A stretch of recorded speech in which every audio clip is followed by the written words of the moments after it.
എന്തായാലും നിങ്ങളുടെ അഭിപ്രായം നിങ്ങൾ രേഖപ്പെടുത്തുക. ഒക്കുമെങ്കിൽ ഈ വീഡിയോ മറ്റുള്ളവരിലേക്ക് ഷെയർ ചെയ്യുക. കാരണം ഇങ്ങനത്തെ അറിവുകളൊക്കെ നമുക്ക് കിട്ടുന്നത് വളരെ കുറവായിരിക്കും. കാരണം നമ്മൾ കംപ്ലീറ്റ് സയൻസിൻ്റെ പുറകെ പോകുമ്പോഴേക്കും ഇങ്ങനത്തെ അറിവുകൾ നമ്മുടെ ഒരുപാട് കാര്യങ്ങൾ നമ്മൾ വിസ്മരിക്കപ്പെടും. എല്ലാവർക്കും നമസ്കാരം, ഞാൻ അശ്വിൻ. മനുഷ്യന് ബുദ്ധി വെച്ച കാലം മുതൽ അവൻ ചിന്തിക്കുന്നൊരു കാര്യമാണ്, അവൻ ചോദിക്കുന്നൊരു ചോദ്യമാണ്, എങ്ങനെയാണ് നമ്മൾ തന്നെ മനുഷ്യർ ഈ ഭൂമിയിലുണ്ടായതെന്ന്. അങ്ങനെ അതിനെപ്പറ്റിയിട്ട് ഒരുപാട് അവൻ ആലോചിച്ചു. പല തരത്തിലും അതിന് ഉത്തരം കണ്ടെത്താൻ അവൻ ശ്രമിച്ചു, അല്ലേ? മതപരമായിട്ടും സയന്റിഫിക് പരമായിട്ടൊക്കെ. പക്ഷേ കുറെ നാളത്തേക്ക് അതിനെ പറ്റിയിട്ടൊന്നും ഒരു ധാരണ നമുക്കില്ലായിരുന്നു. അവസാനം 1859 sir Charles Darwin theory of evolution അഥവാ പരിണാമ സിദ്ധാന്തം കണ്ടുപിടിക്കുന്നത്, അത് മുമ്പോട്ട് വയ്ക്കുന്നത്. അങ്ങനെ നമുക്ക് മനസ്സിലായി നമ്മൾ വേറെ ജീവികളിൽ നിന്ന് പരിണമിച്ചു വന്ന ഒരു രൂപമാണ് മനുഷ്യൻ എന്നുള്ളത്. നമുക്കും കുരങ്ങനും ഒരു പൊതു പൂർവികനാണുള്ളത്. അതിൽ നിന്ന് പരിണമിച്ചാണ് നമ്മളും കുരങ്ങനും ഉണ്ടായത്. എല്ലാവർക്കും ഉള്ള തെറ്റിദ്ധാരണയാണ് നമ്മൾ കുരങ്ങനിൽ നിന്നാണ് പരിണമിച്ചുണ്ടായതെന്ന്. അങ്ങനെയല്ല. അതുകൊണ്ട് തന്നെ എല്ലാവരും ചോദിക്കുന്ന ചോദ്യമാണ്, കുരങ്ങൻ എന്താ ഇപ്പോഴും പരിണമിക്കാത്തതെന്ന്. കുരങ്ങനിൽ നിന്നല്ല നമ്മൾ പരിണമിച്ചുണ്ടായെന്നുള്ള കാര്യം ആദ്യം ദയവായി തിരിച്ചറിയുക. നമുക്കും കുരങ്ങനും ഒരു പൊതു പൂർവികനുണ്ട്. ആ ഒരു പൊതു പൂർവികനിൽ നിന്നുമാണ്, ഒരു കോമൺ ആൻസിസ്റ്ററിൽ നിന്നുമാണ് നമ്മൾ പരിണമിച്ച് രണ്ടായിട്ട് തിരിഞ്ഞത്. അത് ആ ഒരു കാര്യം ആദ്യം മനസ്സിലാക്കുക. എന്തായാലും നമുക്ക് വിഷയത്തിലേക്ക് വരാം. ഇന്ന് സംസാരിക്കാൻ പോകുന്നത് തിയറി ഓഫ് എവല്യൂഷൻ അഥവാ പരിണാമ സിദ്ധാന്തവും നമ്മുടെ ഇന്ത്യക്കാർക്ക് അറിയാവുന്ന, അല്ലെ, നമ്മുടെ എല്ലാ ഇന്ത്യക്കാർക്കും അറിയാവുന്ന ഒരു സംഭവമാണ് ദശാവതാര സങ്കല്പം. ഈ ഭഗവാൻ മഹാവിഷ്ണുവിന്റെ 10 അവതാരങ്ങളാണ്, അല്ലെ? 10 അവതാരം എന്ന് പറഞ്ഞ് എല്ലാവർക്കും അറിയാം. ആ ഒരു അവതാരങ്ങളുമായിട്ട് അല്ലെങ്കിൽ ആ ഒരു ഓരോ സ്റ്റേജസുമായിട്ട് തിയറി ഓഫ് എവല്യൂഷൻ എന്തെങ്കിലും ബന്ധമുണ്ടോ എന്ന് നമ്മൾ ജസ്റ്റ് റിലേറ്റ് ചെയ്യാണ്. ഈ വീഡിയോ കൊണ്ട് ഉദ്ദേശിക്കുന്നത് തിയറി ഓഫ് എവല്യൂഷൻ ആണ് ഈ ഒരു ദശാവതാര സങ്കല്പം, 10 അവതാരങ്ങൾ അല്ലെങ്കിൽ 10 അവതാരമാണ് തിയറി ഓഫ് എവല്യൂഷൻ. അങ്ങനെയൊന്നുമല്ല. നിങ്ങൾക്ക് ചിന്തിക്കാൻ ഒരു സങ്കല്പം, ഒരു പോയിന്റ് ഇട്ട് തരിക മാത്രമാണ് ഈ വീഡിയോയിലൂടെ ചെയ്യുന്നത്. ആദ്യം തന്നെ നമ്മൾ ചെയ്യേണ്ട കാര്യം എന്തെന്നാൽ മുൻധാരണകളെല്ലാം മാറ്റിവെക്കുക. ഒരു മുൻധാരണയില്ലാതെ നിങ്ങൾ ഈ വീഡിയോ കാണുക. അല്ലെങ്കിൽ ഇതെല്ലാം അങ്ങനെയാണ്, ഇതെല്ലാം ശരിയാണ്, തെറ്റാണ് എന്നൊക്കെ പറഞ്ഞ് ചിന്തിച്ചാണ് വീഡിയോ കാണുന്നതെങ്കിൽ നിങ്ങൾ എത്തുന്നത് വേറെ സ്ഥലത്തായിരിക്കും. എന്തായാലും മുൻധാരണകൾ മാറ്റിവെച്ച് വീഡിയോ കാണാൻ ഒരു അപേക്ഷയാണ്. ഈ ഒരു വിഷയത്തെ പറ്റിയിട്ട് എനിക്കൊരു ധാരണയുണ്ട്, പക്ഷെ എങ്ങനെ എക്സ്പ്ലെയിൻ ചെയ്ത് തരണമെന്ന് എനിക്കറിയത്തില്ലായിരുന്നു. ഇത്രത്തോളം എനിക്ക് മനസ്സിലാക്കി തന്നത് എൻ്റെ പ്രിയ സുഹൃത്ത് യൂട്യൂബറുമായിട്ടുള്ള ജൂഡ് ജോസഫാണ്. അപ്പോൾ അദ്ദേഹത്തിന് ആദ്യം തന്നെ ഒരു നന്ദി പറയുകയാണ്. എന്തായാലും നമുക്ക് വിഷയത്തിലേക്ക് വരാം. മുൻധാരണ എല്ലാം തൽക്കാലത്തേക്ക് ഉപേക്ഷിക്കുക. വർഷം 1859 Charles Darwin theory of evolution മുമ്പോട്ട് വയ്ക്കുന്നത്. പക്ഷേ ആയിരക്കണക്കിന് വർഷം മുമ്പ് തന്നെ, സഹസ്രം ആണ്ടുകൾക്ക് മുമ്പ് തന്നെ നമ്മുടെ ഇന്ത്യക്കാര് വളരെ റിലേറ്റ് ചെയ്യാൻ പറ്റുന്ന ഒരു സങ്കല്പം, ഈ പറയുന്ന ദശാവതാര സങ്കല്പം മുമ്പോട്ട് വെച്ചിട്ടുണ്ടെന്ന് പറഞ്ഞാൽ നമുക്ക് വിശ്വസിക്കാൻ പാടായിരിക്കും. ചിലർ ചോദിക്കും എന്ത് വിഡ്ഢിത്തരമാണ് പറയുന്നത് എന്നൊക്കെ. തീർച്ചയായിട്ടും അങ്ങനെ ചിന്തിക്കുന്നവർ ചിന്തിക്കാം. പക്ഷേ കുറച്ച് നേരത്തേക്ക് ആ മുൻധാരണ എന്ന് മാറ്റി വെച്ച് കഴിഞ്ഞാൽ നിങ്ങൾക്ക് ഒരുപാട് കാര്യങ്ങൾ ചിന്തിക്കാനുള്ള ചിന്താശേഷി കൂടും. അല്ലാതെ നിങ്ങൾ വിശ്വസിക്കണമെന്നോ വിശ്വസിക്കാതിരിക്കുക, അതൊക്കെ നിങ്ങളുടെ ഇഷ്ടം. നിങ്ങളുടെ അഭിപ്രായം നിങ്ങളുടെ തലയിൽ രൂപീകരിച്ചെടുക്കുക, അത് തന്നെയാണ് ഏറ്റവും വലിയ കാര്യം. എന്തായാലും നമുക്ക് വിഷയത്തിലേക്ക് വരാം. എല്ലാ തരത്തിലുള്ള വിശ്വാസങ്ങളും മാറ്റിവെക്കുക. കൃഷ്ണനും കർത്താവും അള്ളാഹു എല്ലാം മാറ്റിവെക്കുക. ജസ്റ്റ് ഒന്ന് തിങ്ക് ചെയ്യുക. ദശാവതാരത്തിലെ ആദ്യ അവതാരം എന്ന് പറയുന്നത് മത്സ്യമാണല്ലേ, അഥവാ മീനാണ്. ഈ മീൻ കൊണ്ട് എന്താണ് ഉദ്ദേശിക്കുന്നത്? നമ്മൾ തിയറി ഓഫ് എവല്യൂഷൻ പ്രകാരം നോക്കുകയാണെങ്കിൽ ആദ്യത്തെ ജീവൻ ഉത്ഭവിച്ചത് കടലിലാണ്. ഏകകോശ ജീവികൾ, അല്ലെ? സിംഗിൾ സെൽഡ് ഓർഗാനിസംസ് ആണ് ആദ്യമായിട്ട് ഈ ഭൂമിയിൽ രൂപം കൊള്ളുന്നത്. കടലിലാണ് രൂപം കൊള്ളുന്നതെന്ന് ശാസ്ത്രം അംഗീകരിച്ചിട്ടുള്ള കാര്യമാണ്, അല്ലേ? ഈ ഒരു മത്സ്യ അവതാരം കൊണ്ട് ഉദ്ദേശിക്കുന്നത് ആദ്യത്തെ ജീവൻ രൂപീകരിക്കപ്പെട്ടത് ഈ കടൽ അഥവാ ജലത്തിലാന്നുള്ള കാര്യമാണ്. ദശാവതാരത്തിൽ ഉടനീളം നമുക്ക് കാണാൻ പറ്റുന്നത് പ്രതീകാത്മകമായിട്ടുള്ള ചിത്രീകരണമാണ്. അതുകൊണ്ട് തന്നെ മത്സ്യമാണ് ആദ്യത്തെ അവതാരമായിട്ട് കാണിച്ചിരിക്കുന്നതല്ല. അതിന്റെ അർത്ഥം ഭൂമിയിൽ ഉടലെടുത്ത ആദ്യത്തെ ജീവൻ എന്ന് പറയുന്നത് മത്സ്യമെന്നല്ല, മറിച്ച് കടലിൽ ആണ് അത്, അല്ലെങ്കിൽ അഥവാ ജലത്തിലാണ് അത് രൂപീകൃതമായെന്നുള്ള ഒരു പ്രതീകാത്മകമായിട്ട് അല്ലെങ്കിൽ ഒരു ഉപമയായിട്ട് കാണിച്ചിരിക്കുന്നതാണ് ഇവിടെ ഒന്നാമത്തെ അവതാരമായിട്ടുള്ള മത്സ്യം. ഈ ഒരു സിംഗിൾ സെൽഡ് ഓർഗാനിസംസ് ഉണ്ടായി, അതിനുശേഷം അത് എവല്യൂഷനായിട്ട് മൾട്ടി സെൽഡ് ഓർഗാനിസംസ് ആയി, അതൊക്കെ പരിണമിച്ച് ഒരുപാട് വർഷത്തിന് ശേഷമാണ് മത്സ്യം ഉണ്ടാവുന്നത്. പക്ഷേ ഇവിടെ ഉദ്ദേശിച്ചിരിക്കുന്നത് ജലത്തിലാണത് ഫോം ചെയ്ത് എന്നുള്ള കാര്യമാണ്. ദശാവതാരത്തിലെ അടുത്ത അവതാരം എന്ന് പറയുന്നത് കൂർമ്മമാണ്, അഥവാ ആമയാണ്. നമ്മൾ തിയറി ഓഫ് എവല്യൂഷൻ പ്രകാരം നോക്കുകയാണെങ്കിൽ ഈ ഒരു ജലത്തിൽ ജീവിക്കുന്ന ജീവികൾക്ക് ശേഷം ഉണ്ടായത് കരയിലേക്ക് അത് പതുക്കെ കയറി തുടങ്ങുന്നതായിട്ട് കാണാൻ പറ്റും. അങ്ങനെയാണ്, ജലത്തിൽ നിന്ന് കരയിലേക്ക് കയറിയാണ് പിന്നീട് കരയിൽ ജീവികൾ ഉണ്ടാകുന്നത്. അല്ലാതെ കരയിൽ ഡയറക്റ്റായിട്ട് ജീവികൾ പൊട്ടിമുളക്കുകയല്ല ചെയ്തത്.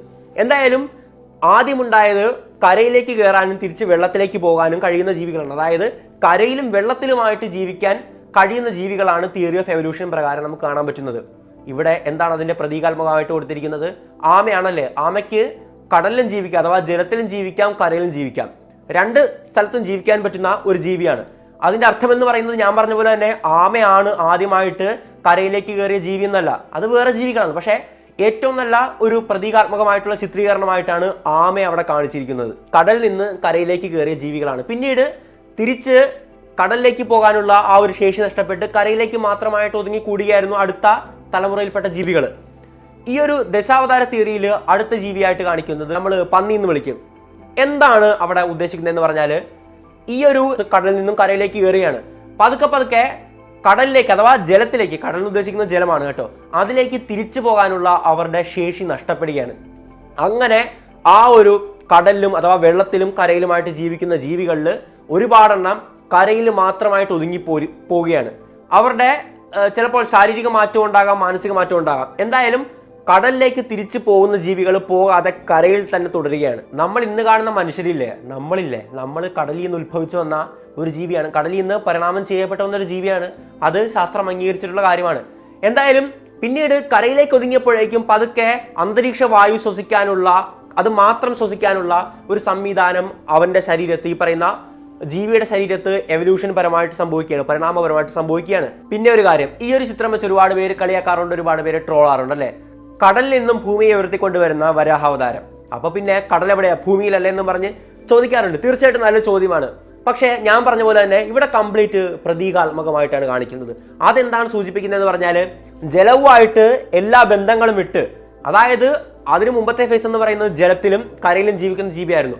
ആ ഒരു ജലവുമായിട്ട് കംപ്ലീറ്റ് ഒരു കോണ്ടാക്ട് വിട്ട് അതിൽ നിന്ന് കംപ്ലീറ്റ് വേർപെട്ട് കരയിലേക്ക് മാത്രം വരുന്ന ഒരു ജീവി, അതായിരുന്നു വരാഹാവതാരത്തിലൂടെ ദശാവതാരത്തിൽ സൂചിപ്പിച്ചത്. അതുകൊണ്ട് തന്നെയാണ് കടലിൽ നിന്നും ഭൂമിയെ ഉയർത്തിക്കൊണ്ടുവരുന്നതായിട്ട് കാണിച്ചത്. അല്ലാതെ ഭൂമി വേറെ സ്ഥലത്താണ്, കടൽ വേറെ സ്ഥലത്താണെന്നല്ല. ആ ഒരു പ്രതീകാത്മകമായിട്ട് കാണിക്കാൻ അന്നത്തെ ആൾക്കാർ ചിത്രീകരിച്ച ഒരു പടമാണ് നമുക്ക് ഇവിടെ കാണാൻ സാധിക്കുന്നത്. അല്ലാതെ ആ ഒരു തരത്തിലല്ല അതിനെ നോക്കി കാണേണ്ടത്. ദശാവതാരത്തിലെ അടുത്ത അവതാരം നരസിംഹാവതാരമാണല്ലേ. പകുതി മനുഷ്യനും പകുതി സിംഹവുമായിട്ടുള്ള ഒരു രൂപം. നമ്മൾ ആരിൽ നിന്നാണ് ഉത്ഭവിച്ചത്? നമ്മൾ മനുഷ്യൻ ഡയറക്റ്റ് ആയിട്ട് ആകാശത്തിൽ നിന്ന് പൊട്ടിമുളച്ച് വീണതാണോ, അല്ലെങ്കിൽ ഇവിടെ ഡയറക്റ്റ് മനുഷ്യനായിട്ട് നമ്മൾ സൃഷ്ടിക്കപ്പെട്ടാണോ? അല്ല, നമ്മൾ പരിണമിച്ചു വന്നാണ്. ആരിൽ നിന്ന് പരിണമിച്ച്? നമ്മൾ മൃഗത്തിൽ നിന്ന് പരിണമിച്ചു വന്ന ഒരു രൂപമാണല്ലേ. നമുക്ക് വളരെ വ്യക്തമായിട്ട് അറിയാം, നമുക്കും കുരങ്ങനും പൊതുപൂർവികൻ ഉണ്ടായിരുന്നു. ആ പൊതുപൂർവികനിൽ നിന്നാണ് നമ്മൾ പരിണമിച്ച് പതുക്കെ വന്നത്. ഇപ്പോൾ ഹോമോ എറക്ടസ്, ഹോമോ ഹാബിലിസ്, നിയാണ്ടർത്താള്, അങ്ങനെ കുറെ സ്റ്റേജസ് ഉണ്ടല്ലോ. നിങ്ങൾ ആ പടം കണ്ടിട്ടുണ്ടാവും അല്ലേ. അവസാനമാണ് നമ്മൾ മനുഷ്യൻ ഹോമോസാപ്പിയൻസ് ഉണ്ടായത്. അതിന് മുമ്പത്തെ രൂപം എന്ന് പറയുന്നത് പകുതി മൃഗവും പകുതി ഒരു മനുഷ്യൻ രൂപമുള്ള രണ്ടും കൂടി ഇടകലർന്ന ഒരു രൂപമായിരുന്നു. ഇവിടെ എന്താണ് കാണാൻ പറ്റുന്നത്? പകുതി മനുഷ്യനും പകുതി മൃഗവുമായിട്ട്. മൃഗം എന്ന് കാണിക്കുന്നത് സിംഹത്തെയാണ് എന്നും പറഞ്ഞ് സിംഹത്തിൽ നിന്നല്ല നമ്മൾ പരിണമിച്ചു വന്നത്. അങ്ങനെ ചിന്തിക്കല്. എല്ലാത്തിലും ഞാൻ ആദ്യമേ പറഞ്ഞ പോലെ തന്നെ ഇതിലെല്ലാം പ്രതീകാത്മകമായിട്ടുള്ള കാര്യമാണ് കാണാൻ പറ്റുന്നത്. അതായത് ഒരു മൃഗത്തിൽ നിന്ന് ഉത്ഭവിച്ചു വന്നവരാണ്, അഥവാ എവല്യൂഷനായിട്ട് പരിണാമപരമായിട്ട് വന്നവരാണ് നമ്മളെന്ന് കാണിക്കാൻ വേണ്ടിയിട്ടാണ് നരസിംഹാവതാരത്തെ പകുതി മനുഷ്യനും പകുതി മൃഗവുമായിട്ട് കൊടുത്തിരിക്കുന്നത്. ആ ഒരു ട്രാൻസിഷൻ സ്റ്റേറ്റ് ആണ് നരസിംഹാവതാരം കൊണ്ട് ഉദ്ദേശിക്കുന്നത്. ദശാവതാരത്തിലെ അടുത്ത അവതാരം വാമനനാണ്. ഒരു കാര്യം പറയുവാണെങ്കിൽ ബാക്കി അവതാരങ്ങൾ അത്രയും നമുക്ക് ഒരു റിലേറ്റ് ചെയ്യാൻ പറ്റത്തില്ല. എന്നാലും നമുക്ക് കറക്റ്റായിട്ട് ഒരു കാര്യം പറയാൻ പറ്റും. വാമനനെ ഇവിടെ പ്രതീകാത്മകമായിട്ട് സൂചിപ്പിക്കുന്നത് രണ്ട് കാര്യങ്ങളാണ്. ഒന്ന്, വാമനൻ എന്ന് പറയുന്നത് വാമനെ ചിത്രീകരിച്ചിട്ടുള്ളത് ഒരു കുള്ളനായിട്ടാണ്, പൊക്കം കുറഞ്ഞ ഒരു മനുഷ്യനായിട്ടാണ്. നമ്മൾ ഈ ഒരു മനുഷ്യന്റെ എവല്യൂഷൻ സംഭവിക്കുന്ന ട്രാൻസിഷൻ സ്റ്റേറ്റ് നോക്കുവാണെങ്കിൽ നമുക്കറിയാം, പടം കണ്ടാൽ തന്നെ അറിയാം, ഉയരം കുറഞ്ഞ ഒരു രൂപമായിരുന്നു നമ്മുടെ ഹോമോസാപ്പിയൻസിന് മുമ്പുള്ള രൂപങ്ങളല്ലേ. ഈ പറയുന്ന ഹോമോ എറക്ടസ് ആകട്ടെ, ഹോമോ ഹാബിലിസ് ആകട്ടെ, അതിനൊക്കെ ഉയരം കുറവായിരുന്നു അല്ലെ, കുള്ളന്മാരായിരുന്നു. മാത്രമല്ല വേറൊരു കാര്യം കൂടി ഇവിടെ സംഭവിക്കുന്നതായിട്ട് കാണാൻ പറ്റും. വാമനന്റെ ഏറ്റവും ഫേമസ് ആയിട്ടുള്ള കഥ ഇതാ, നമ്മുടെ മഹാബലിയോട് 3 അടി മണ്ണ് ചോദിക്കുന്നത് അല്ലെ. അതായത് സ്ഥലങ്ങളിലേക്ക് മനുഷ്യൻ ചേക്കേറുകയാണ്, താമസത്തിന് വേണ്ടിയിട്ടുള്ള കാര്യങ്ങളിലേക്ക് അവൻ നീങ്ങിയാണ് എന്നുള്ളൊരു പ്രതീതി കൂടിയാണ് നൽകുന്നത്. ഒരു കാര്യം പറയുകയാണെങ്കിൽ ഈ ഒരു സ്റ്റേജ് നിങ്ങൾക്ക് വേണമെങ്കിൽ സ്കിപ്പ് ചെയ്യാം, കാരണം ഇത് അത്രത്തോളം നമുക്ക് എക്സ്പ്ലെയിൻ ചെയ്യാൻ പറ്റുന്ന കാര്യമല്ല. എന്നാലും നമുക്ക് ഈ രണ്ട് കാര്യങ്ങൾ മുമ്പോട്ട് വയ്ക്കാൻ പറ്റും. പിന്നീട് വരുന്ന അവതാരം പരശുരാമന്റെയാണ്. നമ്മൾ മനുഷ്യന്റെ ഒരു ചരിത്രം നോക്കുവാണെങ്കിൽ ആദിമ മനുഷ്യൻ എന്ന് പറയുന്നത് സ്റ്റോൺ ഏജിൽ ഉണ്ടായിരുന്ന മനുഷ്യനാണല്ലോ. കല്ലുകൾ കൊണ്ട് ആയുധം ഉണ്ടാക്കിയാണ് അവൻ വേട്ടയാടാൻ ആരംഭിച്ചത് അല്ലേ. പിന്നീട് അത് ബ്രോൺസ് ഏജിലേക്ക് മാറി, ലോഹങ്ങൾ ഉണ്ടായി. എന്തായാലും പരശുരാമനെ ഉദ്ദേശിക്കുന്നത് ഈ ഒരു മനുഷ്യന്റെ ഫേസിനെയാണ്, എക്സാക്ട്ലി ആദിമ മനുഷ്യനെ കാണിക്കാനായിട്ട്. അതായത് ആയുധങ്ങൾ വെച്ചിട്ട് ബുദ്ധിപരമായിട്ട് ഇരയെ പിടിക്കാനുള്ള കഴിവ് നേടിയിട്ടുള്ള മനുഷ്യൻ. കല്ലുകൾ കൊണ്ടായി, പിന്നെ അത് ലോഹങ്ങൾ കൊണ്ടായി, അതിൻ്റെ ലോഹം വെച്ചിട്ടുള്ള അമ്പുകൾ കൊണ്ടായി, അങ്ങനെ ആ ഒരു സ്റ്റേജിലെ മനുഷ്യനെ കാണിക്കുന്നതാണ് പരശുരാമന്റെ അവതാരം. പരശുരാമൻ എന്ന് പറയുന്നത് ഇതുപോലെ തന്നെയായിരുന്നു. പരശുരാമന്റെ കയ്യിൽ ഒരു മഴുവുണ്ടല്ലേ, ആ മഴു പ്രതീകമാക്കുന്നത് ആയുധങ്ങളേറിയ മനുഷ്യൻ എന്നാണ്. ആയുധങ്ങളേറി നായാട്ടിനിറങ്ങിയ മനുഷ്യനായിട്ടാണ് ആ ഒരു മഴു പ്രതീകമാക്കുന്നത്. ദശാവതാരത്തിലെ അടുത്ത അവതാരം എന്ന് പറയുന്നത് മറ്റാരുമല്ല, ശ്രീരാമനാണല്ലേ. ശ്രീരാമനെ കൊണ്ട് എന്താണ് ഉദ്ദേശിക്കുന്നതെന്ന് പറഞ്ഞാൽ വളരെ സിമ്പിൾ ആയിട്ടുള്ള കാര്യമാണ്. നമുക്കെല്ലാവർക്കും അറിയാം, മനുഷ്യൻ ഇതുപോലെ വേട്ടയാടി നായാടി നടന്നു. അതിനുശേഷം മനുഷ്യൻ പതുക്കെ സംസ്കാരങ്ങളിലേക്ക് വരികയാണല്ലേ. പതുക്കെ നമ്മൾ സിവിലൈസേഷൻ കേട്ടിട്ടുണ്ടാകും, എല്ലാവർക്കും അറിയാമല്ലോ. ഇൻഡസ് വാലി, ഹാരപ്പൻ സംസ്കാരം, അങ്ങനെ ഉണ്ടല്ലേ. അതായത് കാടും സംസ്കാരവും തമ്മിൽ ഒരു വേർതിരിവാണ് ശ്രീരാമന്റെ ആ ഒരു അവതാരം കൊണ്ട് ഉദ്ദേശിക്കുന്നത്. പതുക്കെ പതുക്കെ കാടുകളിൽ നായടി നടന്ന മനുഷ്യര് ഒരു സംസ്കാര രീതിയിലേക്ക്, അതിൽ കുറച്ച് മനുഷ്യർ ഒരു സംസ്കാര രീതിയിലേക്ക് മാറുകയാണ്. അവരുടെ ജീവിത രീതികൾ മെച്ചപ്പെടുകയാണ്.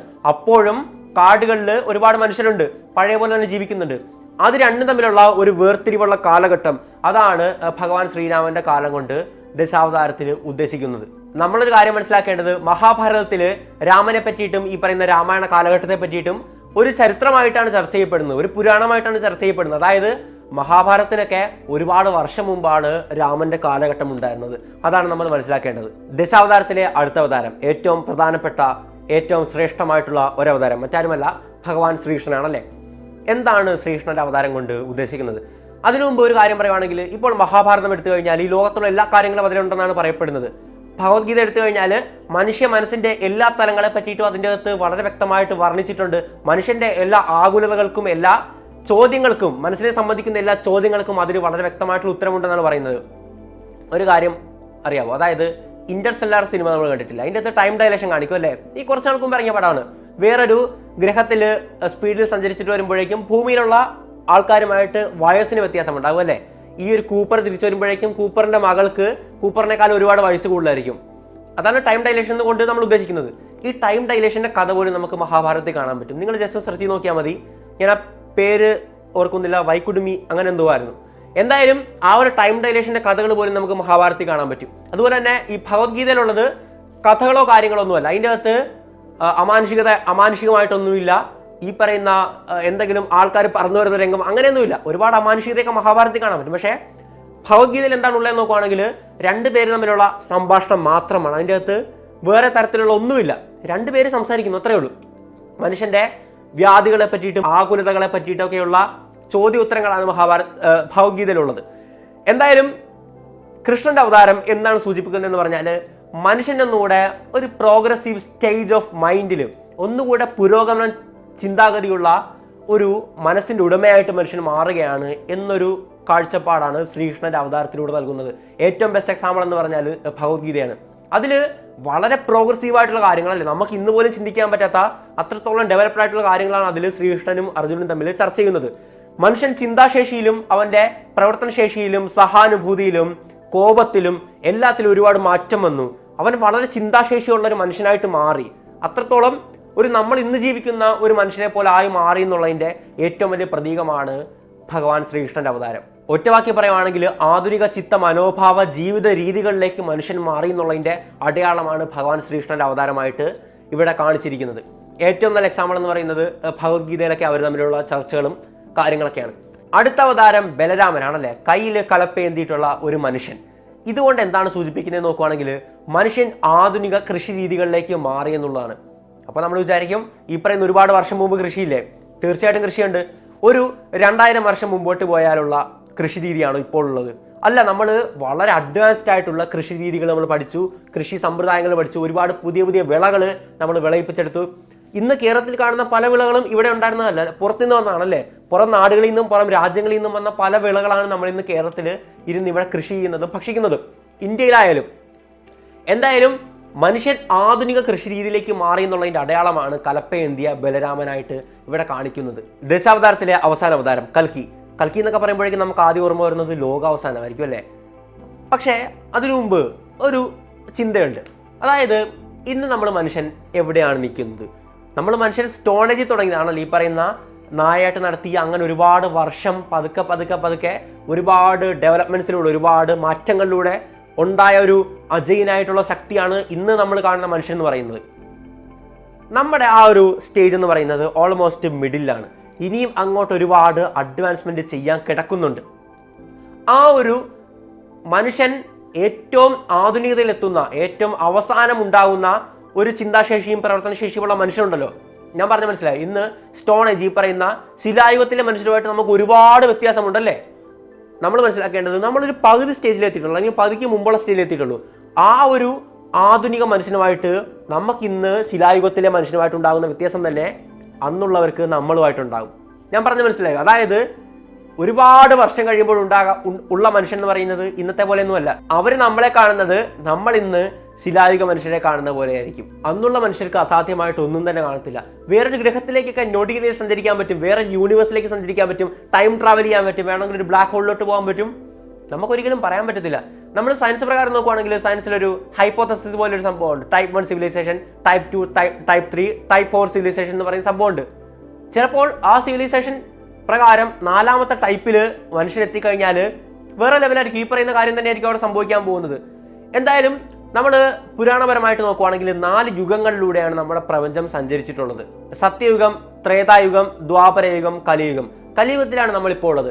കലിയുഗം ആരംഭിച്ച വർഷം എന്ന് പറയുന്നത് മഹാഭാരത യുദ്ധം കഴിഞ്ഞ ഉടനെ കലിയുഗം ആരംഭിച്ചു എന്നാണ് നമുക്ക് പുരാണങ്ങൾ പ്രകാരം മനസ്സിലാക്കാൻ പറ്റുന്നത്. കലിയുഗത്തിന്റെ ഒരു ആയുസാകട്ടെ 4,32,000 വർഷമാണ്. മഹാഭാരത യുദ്ധം സംഭവിച്ചത് 5000 അല്ലെങ്കിൽ 10,000 വർഷം മുമ്പാന്ന് വയ്ക്കുക. ഇനി എന്തോരം ബാക്കി കിടക്കുന്നു? ആ ഒരു 4,32,000 വർഷം അതിന്റെ അവസാനം ഉണ്ടാകാൻ പോകുന്ന മനുഷ്യന്റെ കാര്യമാണ് നമ്മളിവിടെ സംസാരിച്ചുകൊണ്ടിരുന്നത്. നമുക്കൊന്നും ഇന്ന് ചിന്തിക്കാൻ പോലും പറ്റത്തില്ല. ഒരു 200 വർഷം മുമ്പുള്ള മനുഷ്യനോട് പറയുകയാണ്, നിങ്ങൾക്ക് ദൂരത്തുള്ള ആളുമായിട്ട് ഇവിടെ ഇരുന്നുകൊണ്ട് സംസാരിക്കാം, അവരെ ഒരു സാധനത്തിൽ നേരിട്ട് കണ്ടുകൊണ്ട് സംസാരിക്കുക എന്നൊക്കെ പറഞ്ഞാൽ അവർ പരിഹസിക്കുമല്ലേ? അവർക്ക് ഒരിക്കലും ഒന്നും മനസ്സിലാക്കാൻ പോകുന്നില്ല. പക്ഷെ ഇന്നെന്താണ്, നമുക്ക് കോൾ ചെയ്യാം, വീഡിയോ കോൾ ചെയ്യാം, അല്ലെ? നമ്മുടെ ലോകം മൊത്തം ഒരു വിരൽത്തുമ്പിലേക്ക് ഒതുങ്ങി. അത് പഴയ തലമുറയോട് പറഞ്ഞാൽ അവർക്ക് ഒട്ടും മനസ്സിലാകത്തില്ലായിരുന്നു. അവർക്കത് സമ്മതിക്കത്തില്ല അങ്ങനെ ഒരു സംഭവം വരുമെന്ന് പറഞ്ഞാൽ. കുറച്ച് വർഷം കൊണ്ട് അത്രയും മാറ്റം വന്നു. എന്നാൽ ഈ വരാൻ പോകുന്ന 4,32,000 വർഷം കൊണ്ട് എന്ത് മാറ്റമായിരിക്കും ഇവിടെ വരാൻ പോകുന്നത്? മരണത്തെ വരെ അതിജീവിക്കുന്ന മനുഷ്യൻ ചിലപ്പോൾ ഇവിടെ ഉണ്ടാകാം, അല്ലെ? മരിച്ചവരെ ജീവിപ്പിക്കാൻ പറ്റുന്ന മനുഷ്യൻ ഉണ്ടാകാം. നമുക്ക് ഒരിക്കലും പറയാൻ പറ്റത്തില്ല ആ ഒരു കാര്യങ്ങളൊന്നും. വളരെ പ്രധാനപ്പെട്ട ഒരു പോയിന്റ് പറയാം. കലിയുഗം എന്ന് പറയുമ്പോഴേക്കും നമ്മുടെ മനസ്സിലേക്ക് ആദ്യം ഓർമ്മ വരുന്നത് മനുഷ്യൻ സത്യവും ധർമ്മവും വെടിഞ്ഞ് അധർമ്മത്തിന്റെയും തിന്മയുടെയും പാതയിൽ സഞ്ചരിക്കും എന്നാണ്, അല്ലെ? അങ്ങനെ മാത്രമാണോ അർത്ഥം? അല്ലെങ്കിൽ അതാണോ അതുകൊണ്ട് ഉദ്ദേശിക്കുന്നത്? ഒരിക്കലുമല്ല. ഞാൻ പറഞ്ഞ പോലെ തന്നെ ഒരുപാട് വർഷം കഴിയുമ്പോഴേക്കും ഈ ലോകം എന്ന് പറയുന്നത് കംപ്ലീറ്റ് യന്ത്രവൽക്കരിക്കപ്പെടുന്ന ഒരു ലോകമായിരിക്കും. അതായത് ഇന്ന് തന്നെ റോബോട്ടുകളുടെ ഒരു പ്രസൻസ് നമുക്കറിയാം. എത്രത്തോളം ആർട്ടിഫിഷ്യൽ ഇന്റലിജൻസ് ആണ് റോബോട്ടിനുള്ളത് എന്നല്ലേ? അപ്പോൾ ഒരുപാട് വർഷം കഴിഞ്ഞാൽ ഈ ലോകം നിയന്ത്രിക്കാൻ പോകുന്ന അവരായിരിക്കും. ഇന്നത്തെ മനുഷ്യനെക്കാളും ബുദ്ധിപരമായിട്ടും എല്ലാ തലങ്ങളിലും അവർക്ക് പ്രവർത്തിക്കാൻ പറ്റും. അപ്പോൾ അവിടെ സംഭവിക്കാൻ പോകുന്ന കാര്യം എന്ന് പറഞ്ഞാൽ മനുഷ്യന്റെ മുകളിലാകും റോബോട്ടുകളുടെ പ്രവർത്തനശേഷി, അവരുടെ ഒരു സ്വാധീനം എന്നുള്ളത്. അപ്പോൾ അവിടെ സംഭവിക്കുന്നത് മനുഷ്യൻ യന്ത്രങ്ങളെ പോലെ പെരുമാറാൻ തുടങ്ങും. അവിടെ മനുഷ്യൻ സംസ്കാരവും മൂല്യബോധങ്ങളും വെടിയും. അത് ഉപേക്ഷിച്ച് മനഃപൂർവ്വം പെരുമാറുന്നതല്ല, അതിനെ വിസ്മരിക്കപ്പെടും. കാരണം അവൻ ചുറ്റും കാണുന്ന ഇതാണല്ലേ. സംസ്കാരവും മൂല്യബോധവും സഹാനുഭൂതിയും മറ്റ് ജീവികളോടുള്ള വികാരങ്ങളും വിചാരങ്ങളും എല്ലാം വിസ്മരിച്ച് യന്ത്രങ്ങളെ പോലെ ജീവിക്കുന്ന ഒരു ജീവിയായി മാറും മനുഷ്യൻ. അവിടെയാണ് കലിയുഗത്തിൽ മനുഷ്യൻ ഈ പറയുന്ന അധർമ്മത്തിന്റെ പാതയിലും തിന്മയുടെ പാതയിലേക്കും തിരിയുമെന്നുള്ളൊരു പോയിന്റ് വരുന്നത്. ഒരു തരത്തിലുള്ള മൂല്യബോധങ്ങൾക്കും വില കൊടുക്കാത്ത മനുഷ്യൻ എന്തും ചെയ്യും. അവനൊരാളെ കൊല്ലുന്നത് പ്രത്യേകിച്ച് മാനസിക വികാരമൊന്നും ഉണ്ടാക്കത്തില്ല. അയ്യോ അത് അവന്റെ കുടുംബമല്ലേ, അവൻ പാവമല്ലേ, അങ്ങനെ ഒരു തരത്തിലുള്ള വികാരം ഉണ്ടാക്കത്തില്ല. ജസ്റ്റ് ആസ് എ മെഷീൻ അവൻ കംപ്ലീറ്റ് പ്രവർത്തിക്കും. അതിൻ്റെ ചെറിയ ചെറിയ ചലനങ്ങൾ നമുക്ക് ഇന്ന് കാണാൻ പറ്റുമല്ലേ? ഒരമ്മ സ്വന്തം കുഞ്ഞിനെ പാറയിൽ അടിച്ച് കൊല്ലുക എന്നൊക്കെ പറയുന്നത് ആ അമ്മയുടെ മനസ്സ് ഏത് തരത്തിൽ ചിന്തിച്ചിട്ടാണ്? മാനസിക വൈകൃതമുള്ള അമ്മയൊന്നുമല്ല, കൃത്യമായിട്ട് സ്വഭാവമുള്ള അമ്മയാണ്. ആ അമ്മ അങ്ങനെ ഇന്ന് പെരുമാറുന്നുണ്ടെങ്കിൽ കുറെ നാൾ കഴിയുമ്പോഴേക്കും ആ ഒരു ലെവലിലേക്ക് എല്ലാ മനുഷ്യരും എത്തും. അങ്ങനെ ഒരുപാട് തിന്മകൾ ഉടലെടുക്കും. അതാണ് കൽക്കിയുടെ കാലം, ഈ പറയുന്ന തിന്മയുടെ കാലമാണെന്ന് ഉദ്ദേശിക്കുന്നത്. ആ ഒരു സമയത്ത് ഉണ്ടാകുന്ന മനുഷ്യനെയാണ് കൽക്കിയുടെ പ്രതീകമായിട്ട് കാണിക്കുന്നത്. ഒരു കാര്യം കൂടെ പറയുകയാണെങ്കിൽ, സയൻസ് പ്രകാരം നമ്മുടെ പ്രപഞ്ചത്തിന് ഒരു അവസാനമുണ്ട്, അല്ലേ? 3 വഴികളാണ് നമ്മുടെ സയൻസ് മുമ്പോട്ട് വയ്ക്കുന്നത്: big freeze, big rip, big crunch. ആ ഒരു കൽക്കിയുടെ കാലഘട്ടം കൊണ്ട് ലോകാവസാനമാണെന്ന് ഉദ്ദേശിക്കുന്നതും ഇത് തന്നെയാണ്. നമ്മുടെ പ്രപഞ്ചത്തിന് ഒരു തുടക്കമുണ്ട്, ഒരു അവസാനമുണ്ട്. തീർച്ചയായിട്ടും ഒരു അവസാനമുണ്ട്. ഈ പറയുന്ന 3 മെത്തേഡിൽ ഏതെങ്കിലും ആയിരിക്കുമെന്നാണ് സയൻസ് മുമ്പോട്ട് വയ്ക്കുന്ന ഒരു തിയറി, ഒരു ഹൈപ്പോത്തസിസ് ആണ്. എന്തായാലും എന്തെങ്കിലുമൊക്കെ മനസ്സിലായോ നിങ്ങൾക്ക്? അതാണ് ഈ ഒരു വീഡിയോയുടെ ചോദ്യചിഹ്നം എന്നുള്ളത്. ദശാവതാരം എന്നത് തിയറി ഓഫ് എവല്യൂഷൻ ആണെന്നോ, തിയറി ഓഫ് എവല്യൂഷൻ എന്നുള്ളത് ദശാവതാരമാണെന്നോ എന്നല്ല നമ്മൾ ഉദ്ദേശിക്കുന്നത്. സെയിം ഒരു സങ്കല്പം ഒരുപാട് വർഷം മുമ്പ് നമ്മുടെ ഇന്ത്യൻ പൂർവികർ പറഞ്ഞു വെച്ചു എന്നുള്ളൊരു അഭിമാനമായിരിക്കണം നമുക്ക് ഉണ്ടാകേണ്ടത്. അല്ലാതെ എന്താ പറയേണ്ടത് അറിയത്തില്ല. എന്തായാലും നിങ്ങളുടെ അഭിപ്രായം നിങ്ങൾ രേഖപ്പെടുത്തുക. ഒക്കുമെങ്കിൽ ഈ വീഡിയോ മറ്റുള്ളവരിലേക്ക് ഷെയർ ചെയ്യുക. കാരണം ഇങ്ങനത്തെ അറിവുകളൊക്കെ നമുക്ക് കിട്ടുന്നത് വളരെ കുറവായിരിക്കും. കാരണം നമ്മൾ കംപ്ലീറ്റ് സയൻസിൻ്റെ പുറകെ പോകുമ്പോഴേക്കും ഇങ്ങനത്തെ അറിവുകൾ നമ്മുടെ ഒരുപാട് കാര്യങ്ങൾ നമ്മൾ വിസ്മരിക്കപ്പെടും. അതുകൊണ്ടാണ് ഞാൻ പറഞ്ഞത്. എന്തായാലും മറ്റൊരു വീഡിയോയിൽ മറ്റൊരു വിഷയം നമുക്ക് വീണ്ടും കാണാം. It's me Ashwin Madappally, signing out.